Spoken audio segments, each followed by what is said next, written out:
Judi online itu ibarat candu karena dari sisi keduanya punya peluang untuk membentuk atau mengakibatkan kondisi adiksi atau ketagihan. Disebut sebagai sebuah ketagihan atau kecanduan itu ketika ada sebuah keadaan di mana orang itu tidak bisa melepaskan diri untuk tidak mengulangi melakukan satu perbuatan tertentu, perbuatan tersebut untuk mendapatkan efek kenikmatan yang dicari gitu ya, dan justru cenderung untuk harus meningkatkan baik kualitas maupun kuantitasnya untuk mendapatkan efek kenikmatan yang sama. Jadi kalau misalkan, jadi dia dari sisi membuat ketagihan itu mirip kalau kayak narkoba gitu ya. Kalau misalkan pakai narkoba, awal seseorang itu menggunakan narkoba, misalkan menggunakan setengah gram saja, dia itu sudah mendapatkan efek kenikmatan yang didapatkannya. Ketika dikatakan dia itu sudah mengalami ketagihan, itu adalah ketika sudah mulai ada sebuah ketergantungan yang awalnya bisa jadi ketergantungan sifatnya psikis, sampai nanti akan sampai pada ketergantungan yang sifatnya bahkan fisik, mempengaruhi fisik, yang membuat dia harus kembali menggunakannya untuk bisa sementara untuk bisa mendapatkan efek kenikmatan yang sama, dia harus meningkatkan, apakah itu jumlahnya, ataukah itu kemudian frekuensinya gitu ya, ataukah kemudian dari durasinya. Nah, sama dengan judi ini begitu ya. Judi ini bagaimana dia bisa membuat kecanduannya? Ketika dia masuk dalam satu permainan, kan disebut sebagai judi. Fakta secara fikihnya itu kan harus ada tiga hal di situ ya. Tiga hal secara hukumnya itu ada tiga hal. Yang pertama itu ada harta yang dipertaruhkan. Jadi ada harta yang dipertaruhkan dari para pemainnya. Lalu yang kedua ada permainan yang dipakai untuk menentukan menang kalahnya.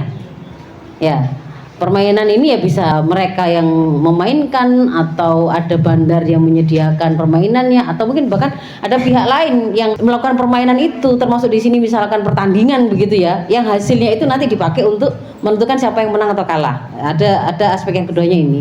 Kemudian yang ketiga, ada unsur yang menang itu akan mengambil dari yang kalah, kan begitu kan? Jadi kan ada barang yang dipertaruhkan oleh semua pelaku, dan nanti yang menang itu akan mengambil semua yang dipertaruhkan tadi, sementara yang kalah dia tidak dapat apa-apa.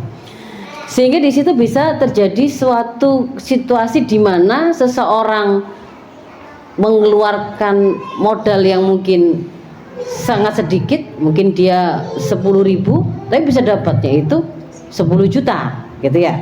Itu menimbulkan satu kenikmatan, kesenangan tersendiri, kepuasan tersendiri yang dihasilkan dari situasi itu.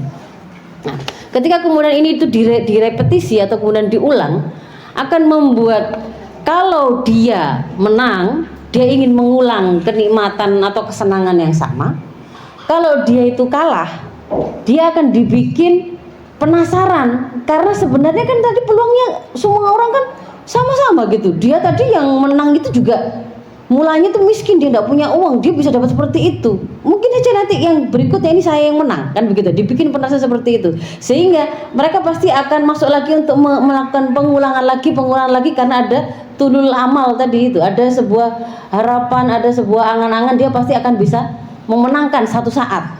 Ada peluang lah untuk memenangkan. Apalagi kalau kemudian nanti jenis permainannya itu memang dibikin yang ada unsur memainkan hormon-hormon dopamin, hormon-hormon endorfin yang dirilis ketika kita itu merasakan satu kenikmatan, kepepet ternyata menang kayak begitu, itu kan muncul di situ ya. Nanti jadi dia akan ingin mengulang dirilisnya hormon-hormon yang membuat dia merasa nikmat atau senang tadi.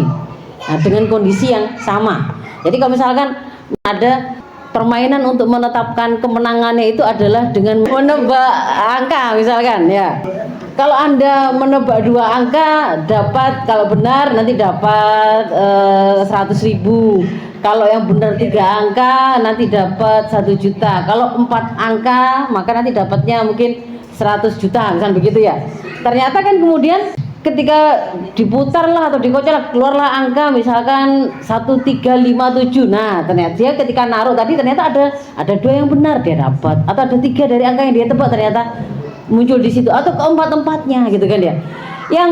Yang misalkan tadi itu menebak 4 angka hanya belajar 1 angka, dia akan mengira tinggal sedikit saja, 1 saja, tapi hampir saja benar kan begitu kan ya, hampir saja benar. Yang mulanya misalkan angka terakhirnya itu 9, dia itu 6, atau yang 8. Kalau 6 kan tinggal dibalik gini saja, kalau 8 tinggal naik 1 saja kan gitu kan ya. Bisikan setan itu kan ada saja gitu. Bagaimana caranya membuat dia itu ada dalam kondisi dimana hampir saja Anda itu dapat gitu loh, hampir saja Anda menang. Coba ulangi lagi, siapa tahu di berikutnya ini tadi sudah bagus kan begitu.